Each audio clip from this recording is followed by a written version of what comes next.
নমস্কার বন্ধুরা, আমার ছাদে ড্রাগন গাছটা এখন অনেকটাই বড় হয়ে গেছে।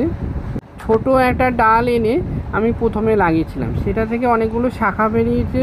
এইবারে বৃষ্টির পর পর একটা শাখা বেরিয়েছে, অনেকটা লম্বা হয়েছে। আর তার পাশেই আরেকটা শাখা থেকে আরেকটা শাখা বেরিয়ে অনেকটা বড় হয়েছে। দেখতে পাচ্ছ তো কত দূর অবধি গেছে। তো আশা করছি এবার গাছটা থেকে ফুল পাওয়া যাবে। আমরা অনেকেই অনেক সময় ভাবি যে ড্রাগন ফল যেহেতু অনেক উপকারী, তো ড্রাগন গাছ লাগাতে কত না জানি পরিচর্যা করতে হবে। তবে আমি তেমন কোনো পরিচর্যাই এখনও অবধি করিনি।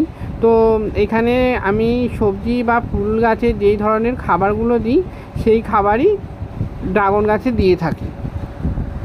এখন যেহেতু গাছটা থেকে অনেকগুলো ডাল ছেড়েছে আর নতুন করে শাখা বেরোচ্ছে, তো আমি এখানে কিছু কম্পোস্ট সার প্রয়োগ করেছি। দেখো, এই ডালটা যদি আমি মাঝখান বরাবর কাটি, সেখান থেকে কেটে তারপরে আমি যদি লাগাই, তাহলে কিন্তু সেখান থেকে নতুন করে একটা চারা তৈরি হবে। তো আমি এইভাবে দুটো চারা তৈরি করে নিয়েছি।